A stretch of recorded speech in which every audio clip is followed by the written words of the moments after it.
Greetings to everyone. It gives me immense pleasure to welcome you all to this wonderful webinar of Decoding Entrepreneurship, which is jointly organized by Sathyabama Institute of Science and Technology, Technology Business Incubator, School of Management Studies, and Tamilnadu Advanced Technical Training Institute. It gives me great pleasure to welcome today's keynote speaker of the day, Srimati Eva James. Eva James comes with close to 3 decades of experience in information technologies spanning across banking, finance, insurance, and automobile industries. She is currently the Vice President of Information Systems Infrastructure at the Renault Nissan Techno Center in India and is spearheading the Connected Car program. In her last assignment, she worked as the Technology Director, Bank of New York Mellon Technology. She is widely traveled and played diverse roles during her career. She graduated in computer science from Women's Christian College in Chennai. She has always championed diversity causes and has been instrumental in setting up of women's network at Renault Nissan India.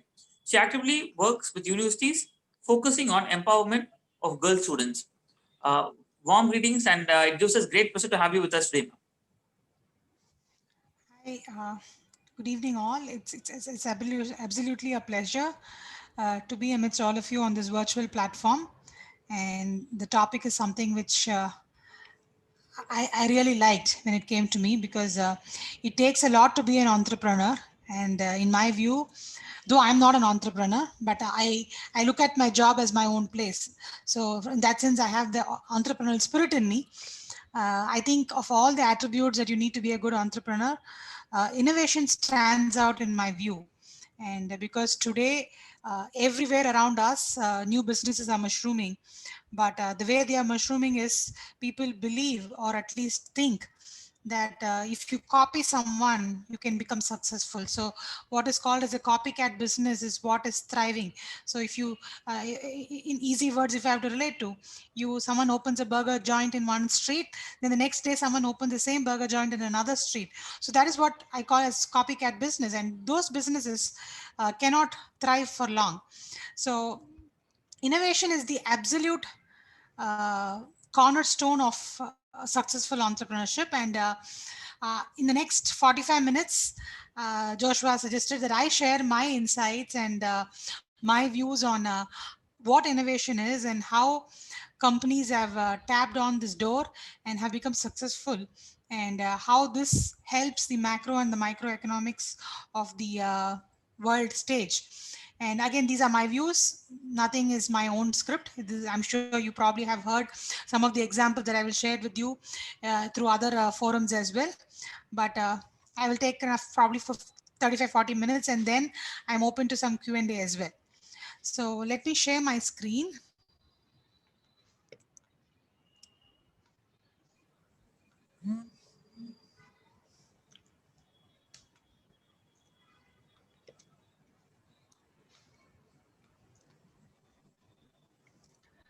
So can you all see my screen? Yes. Okay. So before I get into innovation and entrepreneurship, right? Uh, let's look at a few examples which will help us understand uh, what innovation has done to the world and how companies have turned around, right? So as a first example, let's look at this company. I'm sure many of you are familiar. Netflix is almost like a household name now, right? But if you go back in time, the year was 1997, and two gentlemen, Reed Hastings and Mark Randolph, started this company. In those days, in the mid 90s, at least in the Western world, if you have friends or family there, they'll be able to connect to. There were companies like Blockbuster. Blockbuster was actually doing DVD, or in those days, we used to have the VCR tapes. They would rent out those tapes. So today, if you go to a mall in Big Bazaar, imagine having a booth at the front, which was renting out VCDs or DVDs. That is what Blockbuster was doing. And they were the most successful in getting entertainment to people outside of mainstream cinema and theaters, right? So it was at that time that Netflix came into picture. And what did these guys do? They said, we don't want you to come to the bazaar to pick up your favorite DVD. We will door deliver. This DVD will come to your doorstep. Right? So that is how they started as a competition for Blockbuster. And very soon they realized that they need to do a little more. And this gave them a good market, they need to do more. And from there on, in a matter of 10 years, they started delivering content over internet, TV over the internet. It's called internet on demand or TV on demand mode. And in 2017, they hit a 1,000 million subscriber land milestone. They're there in over 190 countries, and more than 50% of their subscribers are in the US. So what it goes on to prove is Netflix did not get scared of Blockbuster, which was a giant in this entertainment industry at that point of time. They said, how can we shake an existing giant? How can we bring value to the customer? So and not only did they take streaming to the video, internet and the video, they went over that, right? What did they do? Today they have their own productions. So I'm sure all of you are familiar with English serials like Friends and others. So you can sit and binge watch Friends over a weekend on Netflix, right? Typically in the past, you used to wait every Wednesday or a Thursday for these serials to come on TV. So basically they completely ransacked, or today Blockbuster doesn't exist. They've completely taken over the business of Blockbuster in the entertainment space, and other competitors like Amazon Prime or Spotify come nowhere near Netflix. So this is what I would call as disruptive innovation. So this usually happens when a startup starts disrupting an established player, and in this case, Netflix. The new move nudged them into a same competitive space as Blockbuster, eventually pushing them out of the market. Right. So basically, here Netflix felt that the customers are coming to the product, right? Can I take the product back to them? It started with the DVDs being door delivered and then the streaming happening on TV. So by offering an alternate product or a service that is usually more convenient and affordable, the new company is able to reach customers who had previously been ignored. So this is an absolute classical example of disruptive innovation. And I'm sure you must be very familiar with Airbnb, which has disrupted the hospitality industry, or Uber taxis. So these are all what we can typically call as disruptive innovation, right? Then as Joshua was saying, I work for a car company. I work for Renault, Nissan, and this is an industry where innovation has hit the most, right? If you look at electrification, 20 years back, 30 years back, would we have imagined that cars can move on the streets without fuel, on electricity? It would have seemed like a joke. But today, this innovation is not just fancy, but it is the only innovation that is going to save the Mother Earth from the pollution, right? Autonomous driving. You probably have imagined this in a fiction movie where a car moves on its own. It's a fantasy. But in a few years from now, autonomous driving using the power of artificial intelligence and machine learning is going to be reality. And what is this reality going to bring? This is going to bring in more cars to the streets which have no drivers, thereby the potential to reduce accidents, provide a more safe travel to our to mankind, right? And not just that, the connectivity aspects of it. Today a car is seen as a computer on wheels, right? You have your home, you have your office, and then you have your car. So a car is seen as an extended mobility, right? So these industries are completely driving on the bed of innovation. Imagine if the car industry or the automobile industry had not had these kind of innovations in the place, and when Henry Ford and the others made the cars, and those are the cars that we are driving today. I mean, I cannot even imagine or fathom how life would have been in that case, right? Talking about the auto industry, this is something which I call as out of the box thinking, right? Today, I don't know how many of you in this group drive, but I'm sure most of you are. If you are maneuvering next to a big truck, it's a nightmare because you don't get a vision of what's happening in the front. And the statistics says that these kind of trucks pose the biggest risk to automobiles, the cars that are on the streets, right? So Samsung, this picture is from the streets of Argentina. And this was first launched in Argentina and South America, right? So Samsung, in all its trucks, had a large TV at the back of the truck with very powerful cameras mounted on the front, which gave the cars which were driving behind a full view of the front of the road, what is the road clearance, thereby giving the drivers of the cars absolute clarity of whether it's safe to overtake this truck or not, right? So this is something which is called out of the box thinking, right? And this innovation is not really for the truck, this is more for the car. So here you have a big heart, and where Samsung went ahead out of its way to put something like this, and this is becoming a reality in many countries. Big trucks are having this, right? So this is a classical example of out of the box thinking. I mean, this is something that I read some time back. In my view, absolutely meaningless innovation, right? So this is in a small city called Hampton in the US. Toyota dealer, Toyota after sales dealer, put in a very fancy cookie. This cookie shop is like the Cookie Man that you see in Chennai, right? This is one of the most popular cookie brands in that part of the country.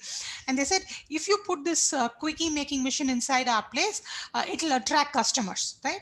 And they put this inside. Imagine if you are a customer and you go there with a car that is broken down, and the guy after some minutes tells you, you know what, the engine is conked and you need to spend 25,000 rupees on that, and there's a problem in the brake and there's a clutch problem, but you know what, there is also a cookie machine, you can go and have a cookie there, right?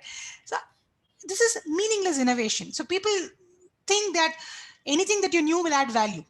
Whereas an unhappy customer is not going to be distracted by looking at a cookie machine there. So I think innovation needs to have meaning in it. And when it does not have a meaning, it's a big colossal waste for the person who's investing and for the customers as well, right?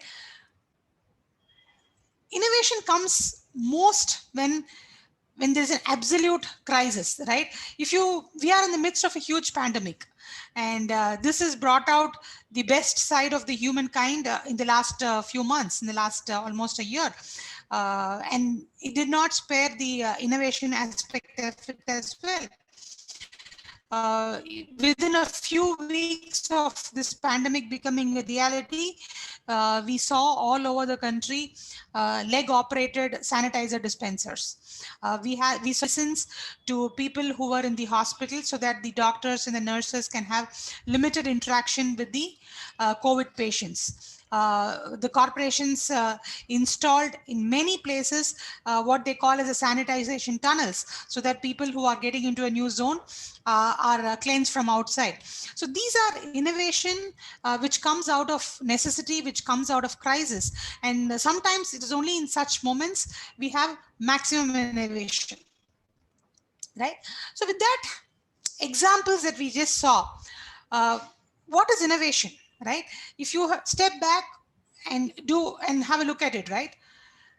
Life is just made of dots, absolutely all around us. Many, in fact, most people believe that the dots that they see are all the dots that are there. So life goes along according to these dots. Decisions, conclusions, solutions are all made based on the dots that you see. Many businesses are built on these dots. We call it status quo because they build on what is business as usual. And it's comfortable to see the same dots over and over again and do it because you're always going to do it right? But one day, someone comes along and sees one more dot beyond the commonly seen ones. The dots that are typically missed, the dots that are ignored, the dots that are long forgotten. And when they see such dots, these dots are challenged, sometimes ridiculed, but sometimes they're also celebrated and built on. Few such dots are fire, the wheel on top of which the bicycle was made, the automobile, the computer, the internet, the smartphones. All these things are an outcome of such unseen dots spotted by a few people and given shape, right? So So these dots potentially change everything. In fact, today, many of the common dots that we see are once uncommonly introduced new dots. So what is innovation? Innovation is connecting these dots which are not very common, which are new, which are difficult, which are challenged by the others, which are actually ignored by the others, which you are able to see, right? So innovation is looking beyond the things which can create value, and that is what is innovation. So today, most of us shy away from innovation because we fear multiple things. We fear rejection, we fear failure, we fear that it could be ridiculed. But if you go back in time, every single innovation or every single inventor uh, has gone through all of these, and only because they have persevered or uh, consistently worked on these, they have created value and have become created an edge for themselves in the history. So innovation is implementing new ideas that create value over a sustained period of time, right? So on that note, as I said, innovation is something new, and in the context of entrepreneurships and entrepreneur, I am absolutely convinced that if you're not innovating and if you just have loads of resources and you want to carry forward something, the lifespan, especially in today's modern world, modern economy, the lifespan of that particular product or that particular business is completely short. Take the example of Konica or Kodak, right? They were the leaders in uh, photos. I mean, if you have lived in the 80s and the 90s, all of us are very familiar with the black and white films that come, which you load it into camera and you take pictures, you go to the studio, you wash it, you print it, right? And again, market leaders. When companies like Sony was looking at digital medium for photography, and in fact, there was the if you go back and look at the internet, it says that someone in Kodak actually went and spoke to the CEO saying, "I'm hearing that Sony is doing something like this. Should we consider?"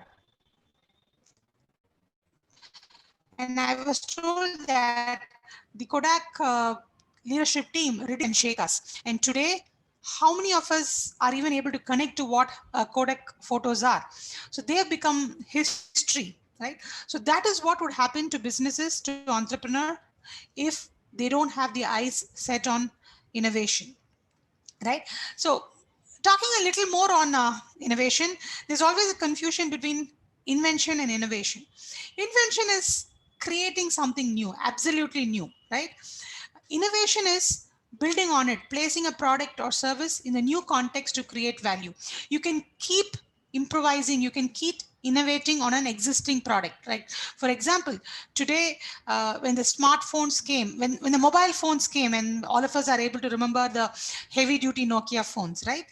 So these phones were first invented, but then today, as the year goes by, there are new innovations, there are new value adds on the same phone.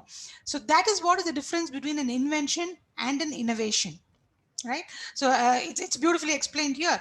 So a wheel is an invention, and using a wheel, the automobile, the car that came out, how using a wheel to as a mobility device is innovation, and entrepreneurship is monetizing that innovation, right?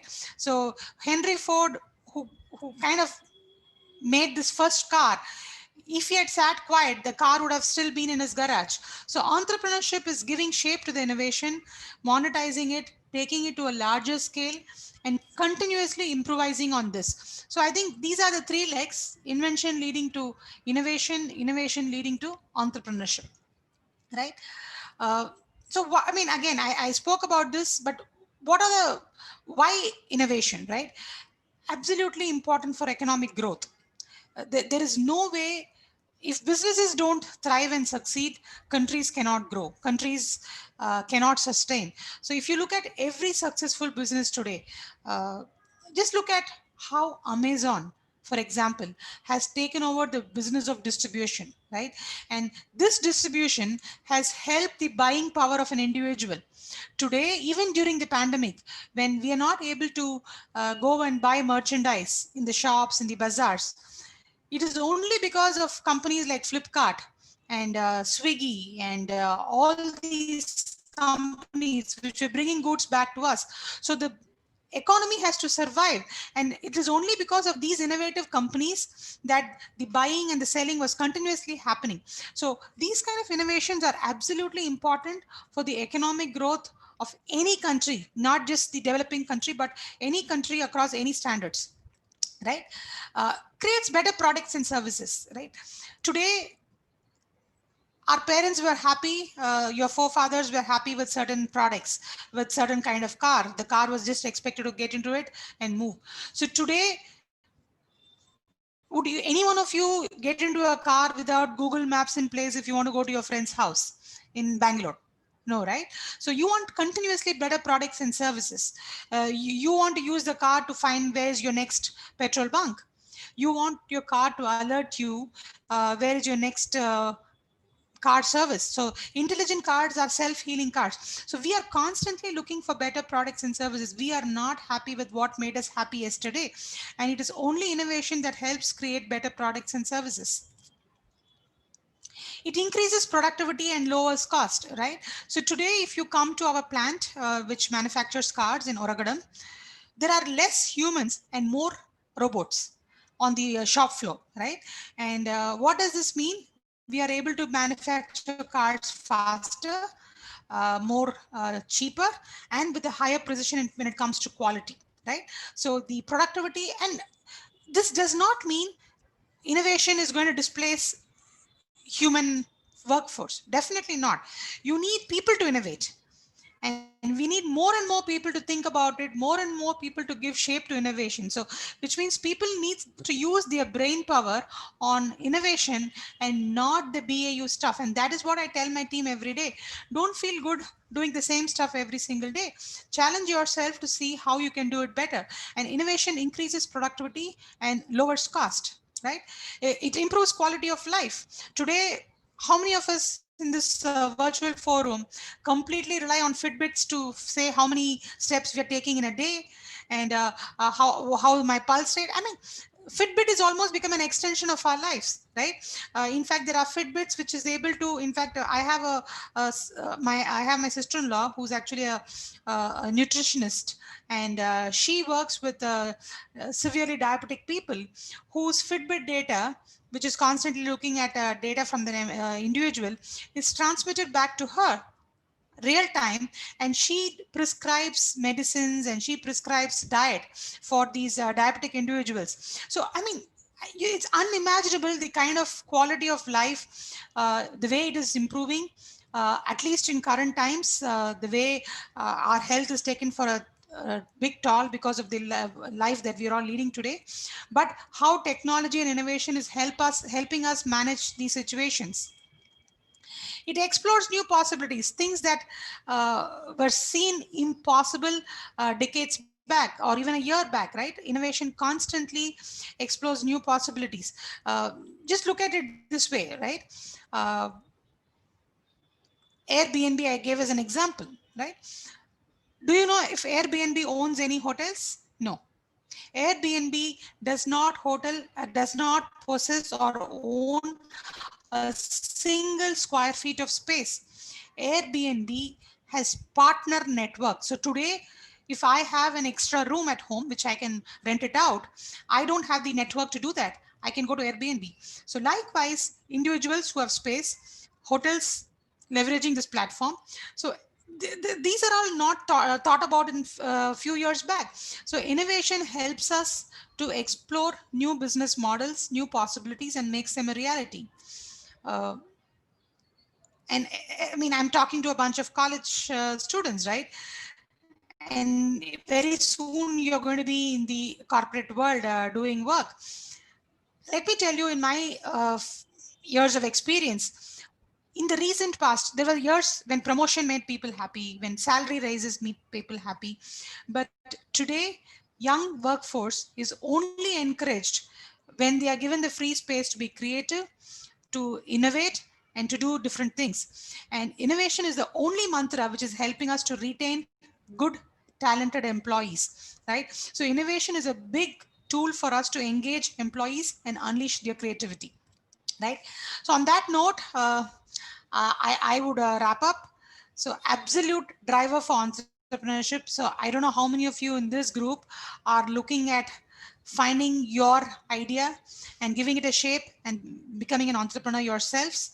But if you have that, creativity and innovation are not one time exercise. It's not like confined to the start of your business.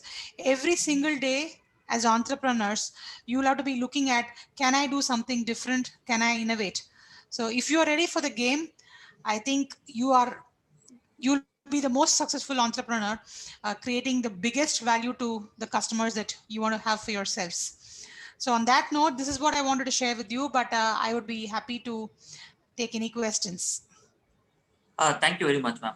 To all the participants, you can type in your questions in the chat box directly, or in the you can chat it, you can type it in a private message or in a group message too. Feel free to to ask your questions. So I would like to ask some of the. We will start with some of the questions which you already have. So there are a lot of skill sets which are required for an entrepreneur to be successful.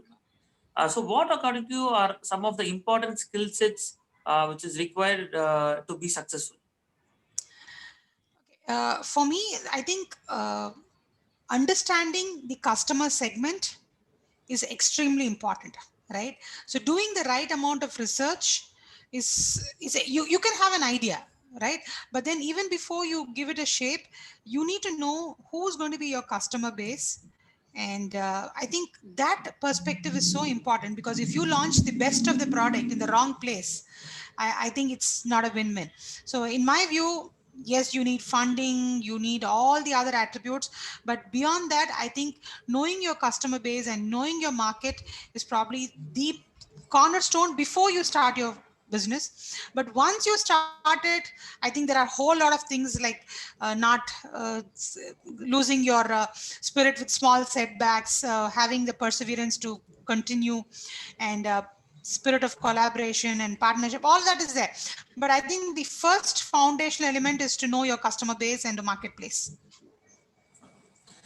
So, there has been a huge taboo that women cannot shine in running a business, or it is not possible to run the family and take care of business.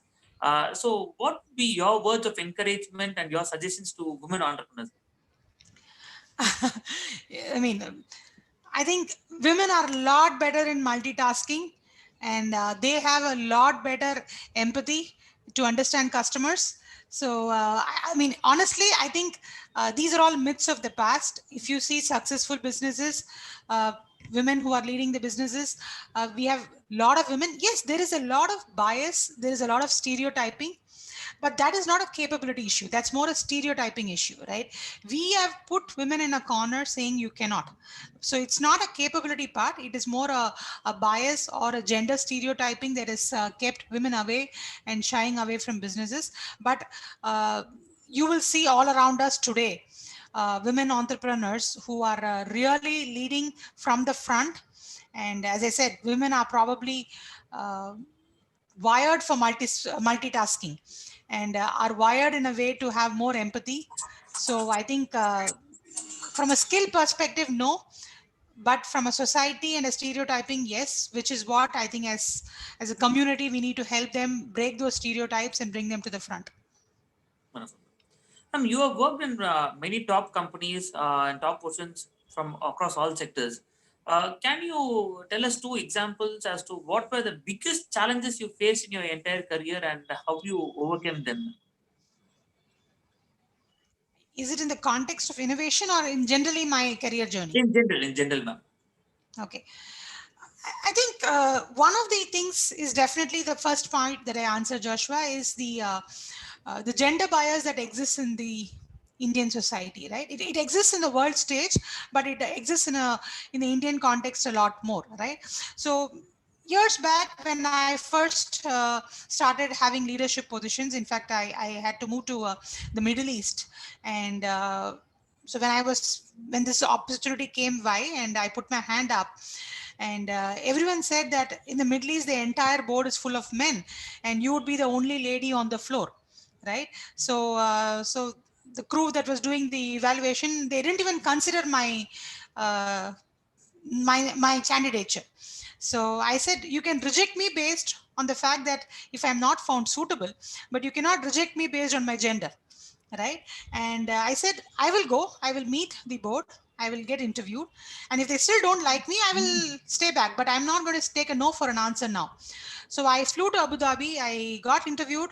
Yes, there was a bunch of Arab men wearing white robes. About 16 of them interviewed me for a full day, and I was chosen for the job. So for the next 3 years, I moved to Abu Dhabi. This was with the National Bank of Abu Dhabi. I was leading their core banking implementation, and once I was in the job, they realized that gender didn't matter at all, right? And when I finished the project successfully, there was sense of, I mean, I was overwhelmed that I finished this, but beyond me, I think my management team, which took the decision to support me at that time, had a lot more confidence that women leaders are there to stay, and they are initial. So this is just one of them. Of course, the other challenges are, when I joined this company, Renault Nissan, 5 years back, up until then, I've always worked in the banking sector. My first 23 years has been in the banking industry, across the various geographies. And after many years, banking didn't excite me, so I wanted to do something different, and I joined this company as the heading the technology. So it was a lot of unlearning and learning, right? The Apart from driving my car, I didn't know anything about this industry. So I mean, and especially when you go in a leadership position, so that is when, I mean, I believe in lifelong learning, but the the reinforcement of the realization came to me as to, irrespective of where you are in your career, that if you stop learning and learning from others, from above, from below, you can never grow in the organization. So I think I spent a considerable amount of time getting into the floor, learning from the shop floor, working with technicians on the workers on the floor, the white collared, the blue collared laborers, and at least 6 months was intense learning. And there was no way I could give any direction till I had a handle over it. So I think these were two big learnings for me, that you have to know your job fully before they took me, because they believe that I will be able to, not that I will be able to do on day one, but I have the potential to do it. And I did openly acknowledge that I will need time to settle in my new role, and my organization was willing to spend that time. So it took about a few months for me to be on an autopilot mode. So I think those were the two big things that today, when I reflect back, that I'm very proud of. Wonderful. I mean, the pandemic has hit many multinational companies. So, being VP and Vice President in Renault Nissan, what were the major challenges that your company faced, and how you faced it, ma'am? How you overcame it, ma'am? I am a people person, right? So now every day it is like this, looking at small thumbnail images of people, right? So we lose that personal connect, and especially in an organization like ours, where we are all huddled together, we sit in the same floor, we work together, the shop floor is there for us to go and visit. So I think this whole aspect of virtual collaboration has been the biggest challenge for us. And of course, how do we enable everyone to remotely work in the most optimal level, right? 8,000 staff, everyone coming to the office, and overnight we had to make 8,000 home offices. And the network, the infrastructure, the information security, the data leaks, every single thing was a nightmare. And of course, the most important thing is the people connect. And but I think, as I was saying, situations like this bring out the best in people. So March and April were struggles, but I think by May we kind of had a complete handle over it. So today, for me, it's like no different. I still talk to my team the way I'm talking to all of you. We are able to challenge projects. We are able to deliver cars. In fact, Nissan is launching Magnite, our new car, in January, and it's already the media is buzzed with all the advertisements, and we have solid bookings down the pipeline. So nothing has stopped us. So yes, the setback was there, and it took a while for us to adjust. But once we adjusted, we are on full throttle. Wonderful. Ma'am, the next question is from T. Rajesh. At what stage of business should one apply for patents? Because innovation is a continuous process, and it might disrupt if new players could disrupt the regular business. Yeah, patents are very important for innovators, right? Today, Renault Nissan as a company has multiple patents to it, especially in the context of uh, the batteries that we use in electric vehicles, right? The lithium battery production, we have a couple of patents. And the patents are never in the name of the company. The patents are in the name of the innovators, right? So we give the due credit to the people who come. They go under the banner of, because it is not easy to get your idea patented. It's a laborious process, it's time consuming, it's expensive. So companies sponsor it, right? But then the patent is most of the time in the name of the individual, unless the company has done a huge funding. So for example, for Renault Nissan, most of our patents are with the individuals only. So I think patent by itself will drive the process, because it is not that I have a great idea and I can go for a patent, right? Your idea should have, there is a time span where your idea has to be monetized. You have to see if there is any other, the amount of time that you'll have to do a research to see if there's any competitive idea which is similar to us. Is this a stolen idea? I mean, it's a nightmare to go for a patent. I can only tell you that much. It's not easy to go for that, because I've supported a few and it takes years. But again, I'm not saying this to discourage. Please, patents are extremely motivating. So if you set your eyes on something, never lose hope. I'm just telling you, it's a long process. Wonderful. Now, innovation is a continuous process, and what, according to you, are some of the new technologies which we are yet to foresee going to maybe possibly come in 2021 in any field?